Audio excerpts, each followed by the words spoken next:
Bienvenidos. Nos enfrentamos a la tercera parte, este análisis contundente respecto a Moisés. Creo que si hubiese que analizar sección por sección el legado de Moisés, creo que daría para unos varios libros, para muchos videos.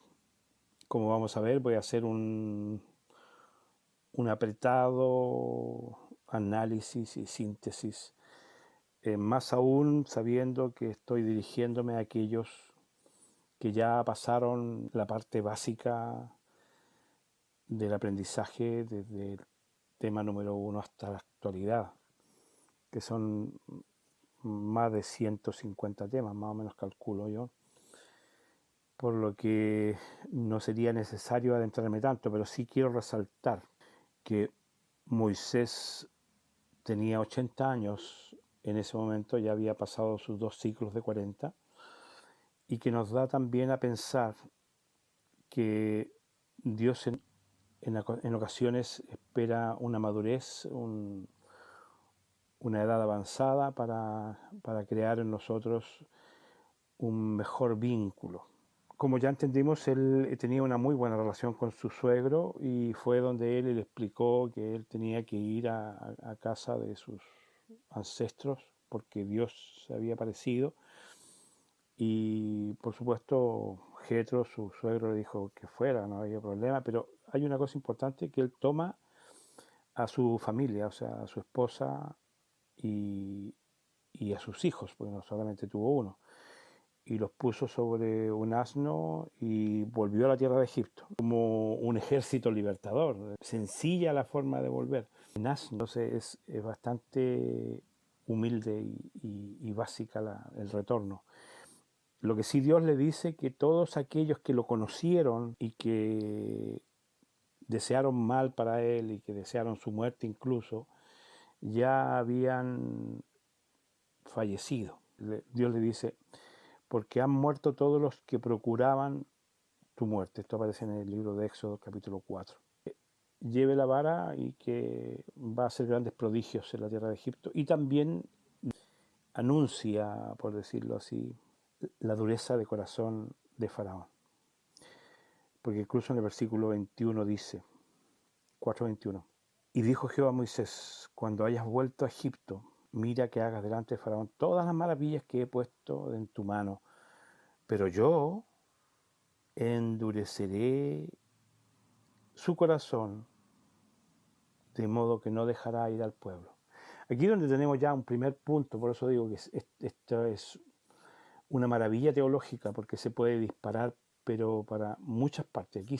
Aquí hay un disparo ya, de hecho, con lo que significaría la predestinación, que es un punto que toca Pablo en el libro de Romanos y que nos habla definitivamente de que existe, a diferencia de las religiones actuales, donde se dice que hay un libre albedrío, se dice que hay una manipulación tanto del bien y del mal, como para que no exista ese libre albedrío, sino que lisa y llanamente existe una predestinación.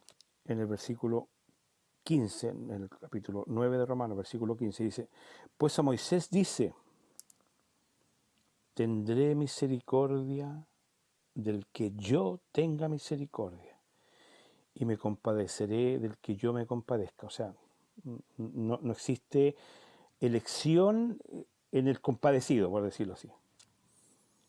Y lo agrega en el versículo 16. Así que no depende del que quiere ni del que corre, sino es que Dios tiene misericordia. Vemos ahora en muchas religiones que hay tipos que saltan y gritan y se arrodillan y caminan kilómetros de rodillas, otros en los templos aúllan y palmotean y saltan. No depende de eso. Depende de su elección. Aquí hay una elección y eso quiero que lo entiendan. Por eso jamás he pretendido masificar este conocimiento. Tampoco he pretendido tener en otras instancias. No me ofrezco a vender esta valiosa mercancía. No soy un mercader de la fe. Por el contrario, solamente comparto con aquellos que sé que por el hecho de escuchar esto ya son también de una forma u otra destinados. Porque la palabra elección es como cuando ustedes van a una verdulería y eligen lo que se van a llevar, de buena calidad, a la vista y de lo que ustedes necesiten. Pero obviamente no se van a llevar toda la verdulería, se van a llevar solo lo elegido. De la misma forma, acá Dios ha elegido a través de la historia. Y también nos da a entender, como vamos a seguirlo viendo aquí en el libro de Romanos, que ya tenía destinado que tenía que endurecer a Faraón. Y que la elección de Dios no depende tampoco de un sacrificio humano, de que yo esté corriendo al lado de Dios y diga, ¿cómo estoy ahora? He corrido 10 kilómetros al lado tuyo, ¿cómo estoy? No, no depende del que quiere ni del que corre. Depende de su elección. Si no eres elegido, no lo eres, y punto. Si es así de simple. Porque pensemos, incluso hasta el día de hoy, se piensa y dice, bueno, ¿cómo Dios puede hablar tan fríamente de que va a darle un territorio en promesa? Como se lo dijo en la zarza, te voy a dar los territorios donde está el moabita, el hitita y todos los nombra a todas las tribus que están en ese sector, mostrando en cierto modo, entre comillas, una indiferencia respecto a esas etnias. Pero lógico, si existe lo que la religión no quiere asumir y por el contrario ha hecho un mercantilismo de esto, es que hay una elección que no depende ni siquiera tampoco del pastor ni del ser humano, depende de él. Él ya tiene una lista hecha. Y eso es para profundizar, por eso decía que recién comenzamos el tema y ya en un texto se dispara esto a otro punto. Dice el versículo 18, dice, de manera de que de quien quiere tiene misericordia, y al que quiere endurecer, lo endurece. Pero ¿cómo yo le explico a esta persona que estamos en un mundo donde gobiernan las fuerzas del mal, donde están gobernando los mentirosos, donde todo lo que nos han dicho en ciencia, en historia y en muchas cosas son cosas manipuladas y mentiras, porque son hijos del padre de la mentira?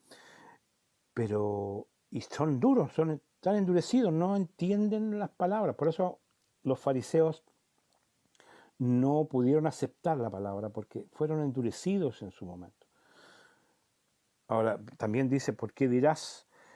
Porque inculpa a Dios, porque ¿quién ha resistido su voluntad?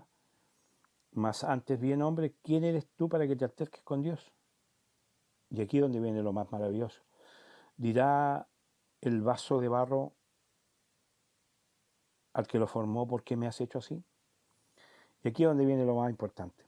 ¿O no tiene potestad el alfarero entre el barro para hacer de la misma masa un vaso de honra y otro para deshonra? Sin quererme entrar más, porque es todo un punto teológico esto de la predestinación, demuestra que Dios tiene disgregado un mundo donde Él está consciente de que existen, como lo veamos la otra vez, aparte de la genética, desde el inicio con los cainianos, donde existe la simiente de la serpiente y la simiente de la mujer, y que eso más encima no incluye las otras razas en este mundo, sino que existe una línea de elegidos, porque ya se empieza como a complicar la situación. Existe voy a aclararlo de esta manera, existe una masa de un pueblo elegido, es una masa, pero esa masa es carnal. Ahora, dentro de esa masa de pueblo elegido existe como graneado los elegidos espirituales, que van a ser los gobernantes de todo el mundo. Es más o menos para que lo entiendan. Y esos elegidos son sacados de esa masa popular, ya elegida, predispuesta, preestablecida. De ella sobresalen, porque en Israel no todos eran buenos, ni tampoco todos eran santos, ni tampoco todos eran justos. O sea, en Israel, en el amor de Dios y de la promesa, hay de todo. Pero como es su promesa, tienen un papel importante en el restablecimiento del reino de Dios. Pero de esa muchedumbre salen elegidos a través de la historia puntuales personajes. No puedo tampoco aspirar que tengamos, no sé, por 10.000 suscriptores o 5 millones de visualizaciones, porque no, bueno, si no está dentro de la lógica. Yo creo que sería al revés. Si yo viera ese éxito y ese despegar, me preocuparía porque va contra lo que se ha manifestado en los temas anteriores y se manifiesta en la teología bíblica. O sea, en la Biblia es una suma histórica de personajes elegidos, si ustedes lo ven bien. Y estamos hablando de uno y estamos mencionando también a su vez que había alguien que iba a ser directamente endurecido para, escuchen bien, para ejemplificar la magnífica obra de Dios, el magnífico poder de Dios con las plagas, el magnífico poder de Dios con el cruce del Mar Rojo, el magnífico poder de Dios tomando a su pueblo. Por amor, porque él tenía claro que ahí había, pero de todo un poco. Volviendo al libro de Éxodo, bueno, él sabemos que se reencuentra con sus hermanos, que en este caso era Aarón y María, y comienza ya el famoso ir y venir frente a Faraón para pedirle y solicitarle que deje ir a su pueblo. Sabemos que era difícil también políticamente para un gobernante dejar ir a esa masa de esclavos que por supuesto que eran útiles. Eso es obvio. Y ya comienzan las famosas manifestaciones, como por ejemplo la vara que se convirtió en serpiente. Y también vemos ahí el nivel, que también se los he dicho, el nivel mágico de Egipto, hace que los hechiceros del lugar también hicieran lo mismo. También se levantaron estas culebras que fueron devoradas por la de Dios. Y comienzan las plagas famosas, ¿cierto? Que la primera es la plaga de sangre, donde el río Nilo se vuelve rojo, sangre, y por supuesto es más encima sangre fétida, o sea, no es una cosa agradable, por 7 días. Siempre las cosas están numéricamente. La otra plaga fue la plaga de las ranas, que también son bastante desagradables, bastante asquerosas, y son medias babosas, medias hediondas también. Y eran montones los de ranas que juntaban, pues sí fue una cosa terrible. Yo no voy a adentrarme a analizar algo que ya se ha visto en películas y ha sido analizado. Yo estoy resaltando lo más importante dentro de todo esto. Después vino la plaga de piojos, a continuación la plaga de moscas, después vino la plaga del ganado, después vino una plaga de úlceras y seguía Faraón resistiéndose, y vino la plaga de granizo, después vino una plaga de langostas, y una de las plagas más sobresalientes para mí es la plaga de tinieblas, donde también en un tema lo hago ver que no es la falta de luz, eso que quede claro. No es que esté todo apagado, no significa que no tuviesen una antorcha o no tuviesen fuego para iluminarse, porque en esa época era de suponer, porque también que era lo que tenían a mano para iluminarse en las noches. Pero esto trascendía a día y noche en oscuridad palpable, o sea, es una oscuridad completa, ni siquiera podía ver al que tenías al lado. Así que no era falta de luz, son tinieblas que la humanidad no las conoce y las va a conocer, por supuesto, porque está anunciada otra para antes de la segunda venida. Y viene la más maravillosa de todas, que es la muerte de los primogénitos. Tomando en cuenta que la muerte de los primogénitos, que note que la palabra primogénitos siempre se tomó como el primer hijo, y claro, es así en lo literal, pero también hay tarea para otro tema, porque vemos el caso de Jacob y Esaú, donde Esaú era el primogénito legal, porque había salido primero, pero su hermano Jacob le ganó la primogenitura con astucia y permitido por Dios, por supuesto, pero se estima que por el lado de Dios el primogénito no es por orden de nacimiento. La primogenitura es un don prácticamente, en el caso de los elegidos, por si acaso. En el caso de los humanos normales, comunes y corrientes, en el caso de los egipcios, por ejemplo, cuando se habla de que iban a morir los primogénitos, iba a ser literalmente los primeros nacidos de cada familia.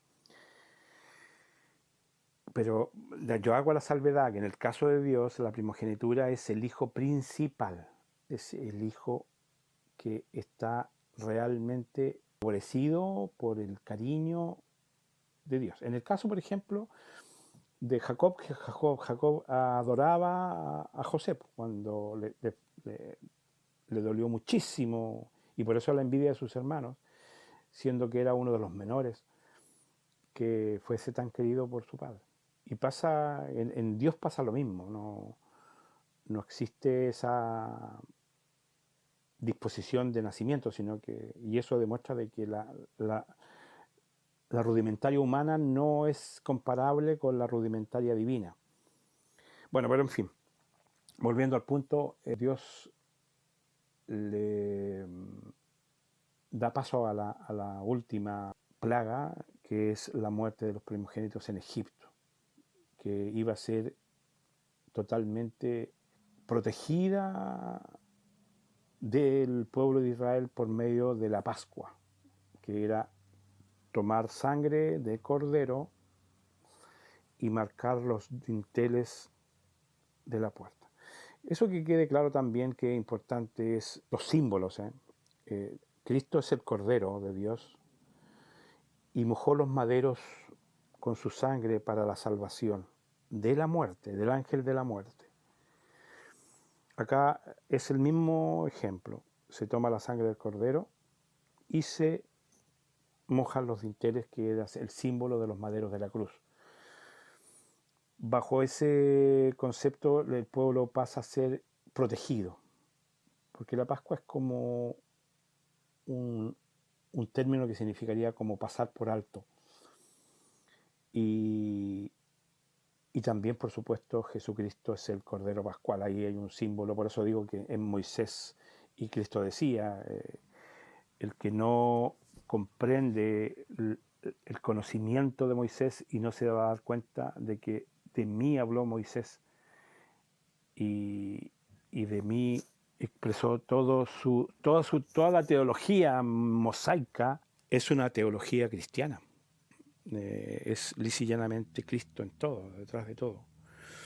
Más aún sabiendo de que Jehová es Cristo. Bien, la Pascua entonces sabemos que tampoco voy a profundizar porque tenemos temas al respecto de aquello. Ya, esa noche entonces, el día 14 de abril, entre las 2 tardes, el pueblo se prepara, marca los dinteles, pasa el ángel de la muerte, elimina a todos los primogénitos en Egipto, queda la llantería, porque en cada familia hay un primogénito, eso está absolutamente claro. Y por supuesto también afectó a Faraón. Y ya con eso ya Faraón decide que se vayan, porque ya era, o sea, no puedo resistirme a tal poder divino. Esa misma noche sale y da paso como salieron deprisa, da paso a la fiesta de los panes sin levadura. De ahí en adelante se iban a consagrar en Israel a todos los primogénitos. Eso está en el capítulo 13 del libro de Éxodo. Vamos a leer solamente un trozo. Dice, Jehová habló a Moisés diciendo, conságrame todo primogénito, cualquiera que abre matriz entre los hijos de Israel. Así de los hombres como de los animales es mío. ¿Ya? Porque Cristo también es un primogénito. tanto de Dios invisible como de María. Es un primogénito, como dicen, en todo rigor, como dicen los españoles. Bien, cuando Faraón dejó ir al pueblo, Dios decidió llevarlos por un camino donde no se arrepintieran de haber salido de Egipto, sino que rodearon el desierto por del Mar Rojo, y en ese instante, ¿cierto?, las tropas de Faraón parten detrás del pueblo ya como una sed de venganza prácticamente. Y aquí también hay otra promesa importante. Toma Moisés los huesos de José, hizo prometer que cuando salieran de Egipto se llevaran sus huesos nuevamente a lo que significaría la tierra prometida. Así que partieron de Sucot y comenzaron el viaje. Ahora, delante del pueblo, que eso que también es importante porque aquí da otra connotación que ya entraríamos a ser lo que diríamos casi los alienígenas ancestrales, una connotación ufológica en el fondo. Nunca se apartó delante del pueblo la columna de nube de día, ni de noche la columna de fuego. ¿Qué particular nube sería esta que le daba sombra y frescura a ese pueblo durante el día? ¿Qué gran tamaño tenía como para cubrir a casi 1,5 millones de personas? No solamente personas en una concentración donde están hombro con hombro, sino que con espacio físico donde iban carretas, animales, gallinas y ovejas y vacas. El espacio físico es muy grande y quedaban todos bajo una cobertura. Y tenía la particularidad de esta nube o nave, que en el día era una nube que los protegía, como digo, del calor, del sol y del desierto. Y en la noche, como todos sabemos que los desiertos son fríos, en la noche se convertía en una columna de fuego de esa dimensión. También tiene que haber sido un espectáculo muy maravilloso. Haber observado eso, seguramente encendían los motores y mantenían ahí al pueblo tibiecito en la noche. Bueno, llega el punto que ya conocemos, el famoso e icónico cruce del Mar Rojo. El cruce del Mar Rojo también tiene un símbolo, como dice Pablo, que esto se refiere al bautismo, el cruce del Mar Rojo. Hay todo un símbolo en ese trozo, en el libro de Primera de Corintios nos hace la referencia, porque, vuelvo a insistir, teología del Nuevo Testamento, por decirlo así, por eso me sorprende que las religiones regalen Nuevos Testamentos, siendo el origen teológico de todo lo que se conoce como teología neotestamentaria, es finalmente una teología del Antiguo Testamento. Y eso es sorprendente. En 1 Corintios 10 dice el versículo 1, porque no quiero, hermanos, que ignoréis que nuestros padres todos estuvieron bajo la nube o nave, y todos pasaron el mar, y todos en Moisés fueron bautizados en la nube y en el mar. Aquí habla del maná también, dice, y todos comieron del mismo alimento espiritual, todos bebieron de la misma bebida cuando Moisés partió la roca, porque bebían de la roca espiritual que lo seguía. ¿Y la roca quién era? Se supone que era Jehová que lo seguía, pero acá dice la roca era Cristo. ¿Se dan cuenta cómo está ligado en sí el conocimiento que involucra el juntar como piezas de rompecabezas todo esto muy herméticamente? Bueno, cruzan el mar y ya entendemos que dejan atrás el ejército. Sabemos que parte del ejército faraón es sepultado de los remolinos de agua, y comienza ya Dios a dar el maná. Sucede el acontecimiento del agua en la roca, donde Moisés, con su vara y molesto por supuesto por la rezongadera del pueblo de Israel, hace un corte que es casi un láser, que esa roca todavía está en pie, que después la vamos a dejar para un último tema donde vamos a mostrar todas las evidencias, tanto históricas como monolíticas, que existen hoy día. Le da agua de beber de la roca, ¿no? También sabemos que tiene la asistencia de su suegro, porque Moisés se preocupó de atender todos los conflictos, porque atender seres humanos y tener tantas personas viviendo bajo un mismo techo que era la nube, trae problemas, conflictos, que este me robó una gallina, que sabe que se agrandó mucho con su carpa, y etcétera, etcétera. Entonces él se ponía de la mañana hasta la noche a atender a esta gente y el suegro le recomendó que nombrara jueces. Un hombre sabio también, porque en ocasiones podemos recibir consejos sabios de otras personas también. Se acerca el momento cúlmine de la historia, estoy haciendo un resumen que quede claro, donde Moisés recibe los 10 mandamientos en el monte Sinaí. Los 10 mandamientos son la piedra angular teológica y legal de la humanidad prácticamente. Si bien es cierto, está dado para el pueblo de Israel, pero sí también es cierto de que gran parte de nuestra civilización occidental y de Medio Oriente están regidas prácticamente en forma básica por estos 10 mandamientos. Y son muy importantes porque fueron escritos con el dedo de Dios, no es una interpretación personal de Moisés. El pueblo en ese momento hace un pacto con Dios y vienen todas las leyes que son las que llenan prácticamente. Para administrar un pueblo hay que lamentablemente ser legalistas. Viene la ley sobre los esclavos, la ley de los actos de violencia, las leyes sobre la responsabilidad con respecto a los amos y dueños, las leyes sobre las restituciones, y vienen las leyes sobre las fiestas anuales.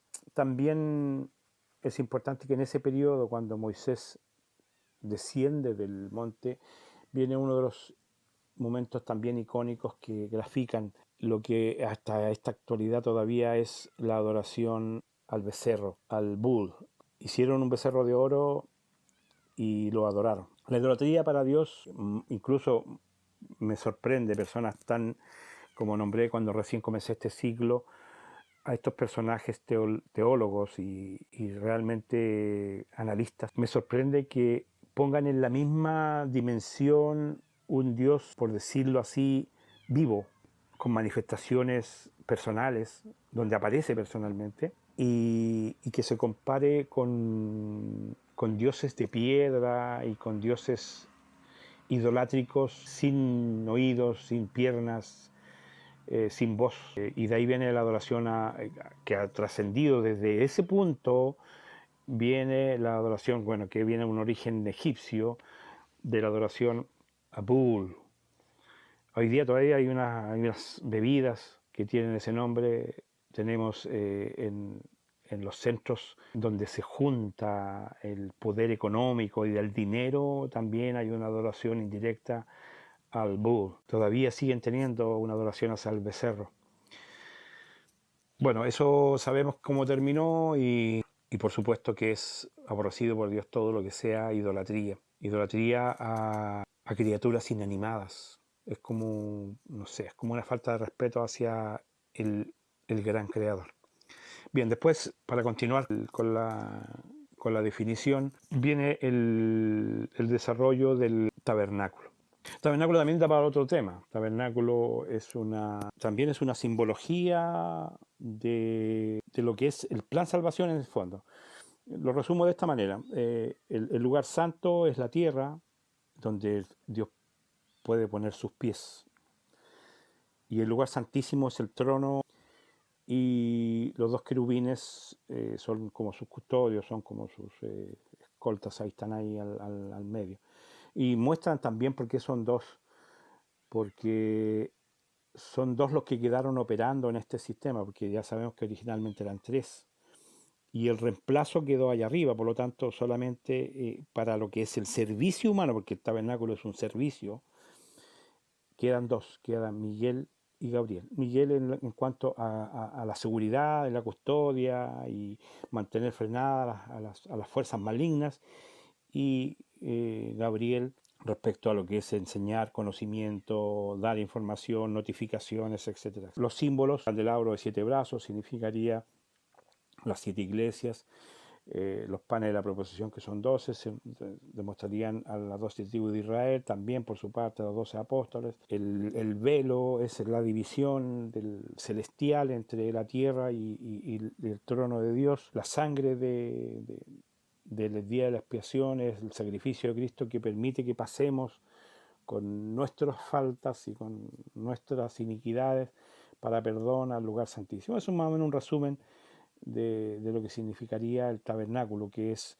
lisa y llanamente un modelo, porque sí se le dijo, se le enseñó esta construcción como un modelo que se le mostró en el monte.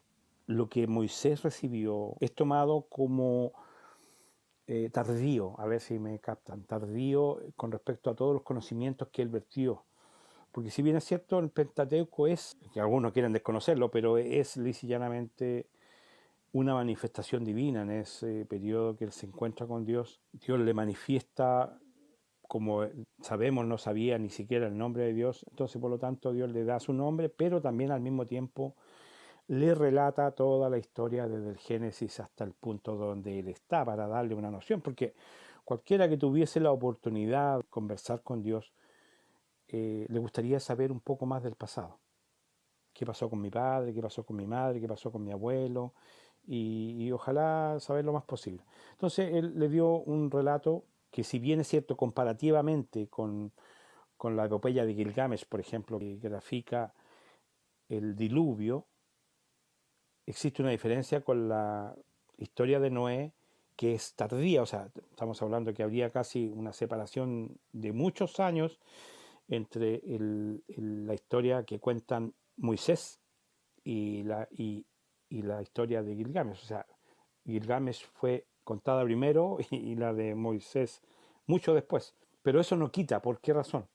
Porque la de Gilgamesh es lo que quedó como relato verbal hereditario del tiempo, con distorsiones y con heroísmos y todo eso, de la parte sumeria, que obviamente son descendientes de los antidiluvianos. O sea, no solamente está esa historia, la historia del diluvio está metida, como lo reconocen muchos, en todas las culturas, pero esa es la parte oral no autorizada por Dios, por decirlo así. Pudieron ver los ancestros, lo traspasaron a sus diferentes tribus y cosas así. Pasa el tiempo, mucho tiempo, y Dios, como dice, le cuenta la verdad. Le dice, mira, esto es realmente lo que pasó. Y el personaje se llama así, o sea, esta es la verdad. A pesar de que es tardío, pero se ordena bien el cuadro, se ordena bien la genealogía, se ordena bien la historia. Y si Dios cuenta la historia y relata la historia, bueno, aunque sea tardía, aunque Dios me contara la historia ayer de lo que sucedió hace 2000, 5000 años, no deja de ser importante. Lo que se dejó dentro del tabernáculo, que muy pocos lo mencionan, son la vara de Aarón, una muestra de maná y las tablas de la ley, que también son símbolos. O sea, el pueblo necesita ley, necesita alimento espiritual, necesita alimento del cielo y necesita elección, que es la vara. O sea, esos tres símbolos. Necesita un orden legal de conducta, necesita ser alimentado espiritualmente, alimento del cielo, y necesita ser elegido. Esos son los tres símbolos que están dentro del tabernáculo original, dentro de la arca de la alianza original. Bien, adelantándonos entonces con respecto a la historia y los hitos más importantes, estaría el envío de los 2 espías. Sabemos que solamente 2 de ellos, que fue Josué y Caleb, aceptaron de que era una buena tierra y fueron los que trajeron un racimo de uvas en una vara, demostrando la fertilidad del lugar. Y los otros 10 se rebelaron y dijeron que no, que era muy difícil porque la gente que ahí vivía era peligrosa, era muy grande, eran gigantes, que parecían langostas, y bla, se alaraquearon y tuvieron miedo y no quisieron. Gracias a eso vino una sanción de parte de Dios, por supuesto, y eso era una antesala de las 10 tribus perdidas, por si acaso. Era una antesala del número 10, también ahí importante, y que finalmente para el final de la historia iban a quedar solamente 2, que era el símbolo Josué y Caleb. Acá en el símbolo era Judá y Benjamín, y los otros absolutamente perdidos, sin paso a la tierra prometida. a la tierra prometida. Por eso se ordenan también los 40 años, porque esa generación no iba a tomar parte de la herencia. Otro de los íconos importantes es la Nehushtan, o sea, la serpiente de bronce. Es muy interesante que haya aparecido una serie en el desierto. Por supuesto que por malas actitudes del pueblo, Dios castiga al pueblo mandándole una plaga de serpientes que son venenosas y mortales, por si acaso, no eran llanamente comunes y corrientes. Entonces rogaron ahí claro, porque siempre cuando el pueblo se ve urgido por algún acontecimiento, bueno, ahí recurren a la salvación de parte del líder y que el líder interceda ante Dios. En ese momento entonces recurren a Moisés y dice el capítulo 21 de Números en el versículo 7, entonces el pueblo vino a Moisés y dijo: hemos pecado por haber hablado contra Jehová y contra ti. Ruega a Jehová que quite de nosotros estas serpientes. Y Moisés oró por el pueblo, y Jehová dijo a Moisés: hazte una serpiente ardiente y ponla sobre un asta, y cualquiera que fuere mordido y mirare a ella vivirá. Entonces Moisés hizo una serpiente de bronce y la puso en un asta, y cuando alguna serpiente mordía a alguno, miraba a la serpiente de bronce y vivía. Es todo un símbolo, porque se cumple en el libro de Juan, cuando dice: como Moisés levantó la serpiente en el desierto, así será necesario que sea levantado el Hijo del Hombre, para que todo aquel que en él crea o mire, con fe por supuesto, pueda ser salvo de la serpiente, ahora literal, por la serpiente antigua que es el diablo y Satanás. Todo un símbolo importante de asimilar.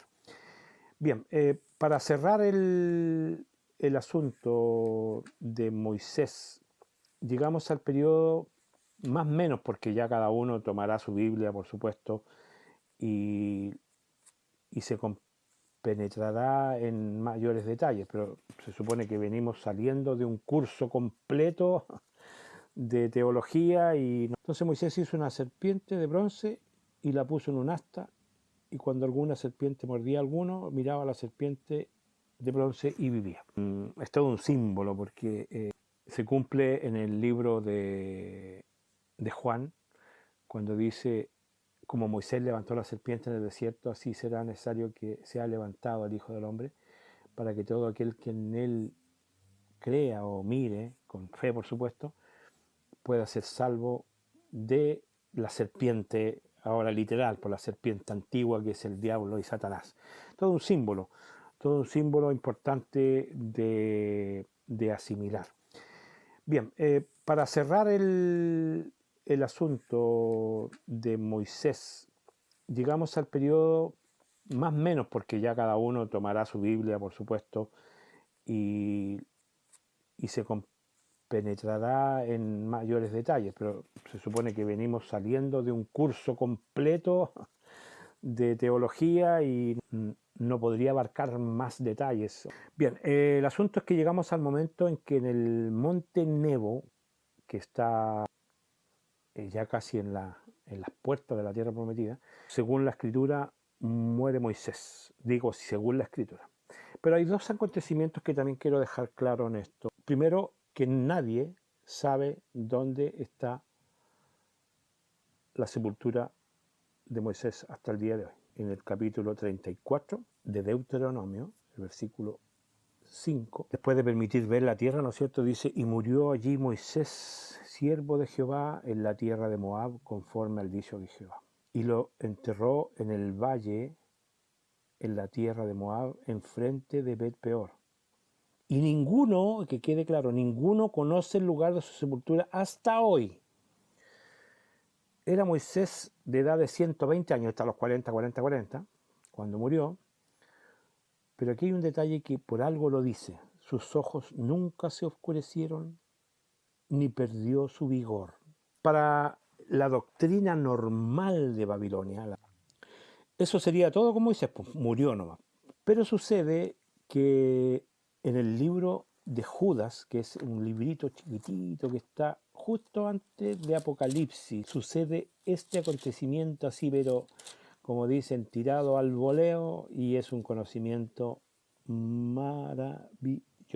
En el libro de Juan no tiene ni siquiera capítulo, sino que en el versículo 9 dice: pero cuando el arcángel Miguel, que ya dije que era el que estaba encargado de la seguridad, contendía, y la contienda es una pelea, con el diablo, disputando con él por el cuerpo de Moisés. No se atrevió a proferir juicio de maldición contra él, sino que le dijo: el Señor te reprenda. Pregunta: ¿para qué mandó Dios a su principal arcángel guerrero a rescatar el cuerpo de Moisés? Segundo, ¿para qué quería Lucifer el cuerpo de Moisés? Entonces, yo creo que todavía habrían procesiones hacia la tumba de Moisés si estuviese el cuerpo adentro. Pero coincidiendo con el hecho que dice el Deuteronomio, que sus ojos nunca se oscurecieron, escuchen bien, nunca se oscurecieron, y el cuerpo no perdió su vigor, ¿estaba muerto realmente? Ganó Miguel. Cuando Miguel logra ganar el cuerpo de Moisés, ¿para qué lo querían? ¿Tenemos otro antecedente de Moisés vivo después? Sí, lo tenemos. Y sucede que nada más y nada menos que la transfiguración. La transfiguración es uno de los acontecimientos más importantes de la Escritura. En Mateo 17, del 1 al 9, aparece la famosa transfiguración. Dice 17:1: 6 días después Jesús tomó a Pedro, a Jacobo, a Juan, su hermano, y lo llevó aparte a un monte alto, y se transfiguró delante de ellos, y resplandeció su rostro como el sol, y sus vestidos se hicieron blancos como la luz. Y aquí aparecieron Moisés y Elías hablando con él. Ya todos sabemos que a Elías se lo había llevado el torbellino de fuego. Y sabemos que Miguel se llevó el cuerpo de Moisés. Y coincide que pasaron los años, muchos años, aparecen conversando con Cristo. Y es tan evidente que Pedro le dice que si acaso ofrece, si acaso pueden hacer enramadas para protegerlos del sol y del ambiente, para Moisés y otra para Elías. Y Jesús no dice: oye, no, este no es Moisés, es otro personaje. No, lo acepta como tal. Y de hecho sabemos que, bueno, que Elías está dentro de eso. Pero para coincidencia de esto, para mayor confirmación de esto, que muchas religiones no saben específicamente quiénes son los dos testigos, en el libro de Apocalipsis, en el versículo 11, dando las señales de quiénes son estos dos personajes, da la clave de quiénes son. Dice el versículo 6, 11:6, dice: estos tienen poder para cerrar el cielo a fin de que no llueva en los días de su profecía. Sucede que coincidentemente Elías hizo una sequía de 3 años y medio en la época en la que él vivió en esta tierra. Y segundo, dice: y tienen poder para convertir las aguas en sangre. ¿Quién hizo eso? Moisés. Y para ir la tierra con toda plaga cuantas veces quiera. Como señala entonces, en ese versículo muestra la sequía de Elías, que si ustedes van a los libros originales y lo estudian, fueron 3 años y medio. Tienen acá a Elías haciendo lo mismo en la época moderna, y el que convirtió el agua en sangre también haciendo lo mismo acá en la época moderna. Por lo tanto, ellos son los dos elegidos. Moisés tiene una trascendencia, pero muy, muy importante. Sabemos perfectamente de que Jesucristo lo pone como cimiento doctrinal, teológico de su existencia. Y eso sí que es importante. O sea, Moisés para muchas religiones no pasa más que ser una historia bonita para niños, pero es que Moisés tiene un gran peso teológico. Jesucristo lo dice en Juan 5: si creyeseis a Moisés, me creeríais a mí. Porque de mí escribió él, por todos los símbolos que yo le he dicho: la Pascua, el maná, porque eres el pan de vida, el agua que salió de la roca que lo seguía, etcétera, etcétera, el Cordero Pascual y todo eso. Pero si no creyereis a sus escritos, ¿cómo creeréis a mis palabras? Es una interacción de conceptos teológicos donde Cristo resalta la exposición teológica de Moisés. O sea, el capítulo 6 de Juan, El versículo 31 al 33 dice lo siguiente. Nuestros padres comieron el maná en el desierto, como está escrito. Pan del cielo les dio a comer. Y Jesús les dijo, de cierto os digo, ¿no dio Moisés pan del cielo? Mas mi Padre os da el verdadero pan del cielo, se refiere a él mismo. Porque el pan de Dios es aquel que descendió del cielo y da vida al mundo. Vuelvo a insistir que Cristo siempre resaltó el verdadero concepto, como dice él, si no creemos a los escritos de Moisés, porque olvidemos que el mismo Cristo se los dio, no podemos creer en Cristo. Están interlazados teológicamente. Espero que con esto ya cerramos que es un gran personaje Moisés y ha quedado claro muchos puntos y cada uno de ustedes puede profundizarlos, por supuesto. Voy a realizar un pequeño tema final la próxima semana, si Dios así lo quiere, con las cosas que confirman, como tanto históricas, arqueológicas, teológicas, respecto a Moisés. Estaríamos entonces, con la gracia de Dios, encontrándonos la próxima semana, si Dios así lo quiere.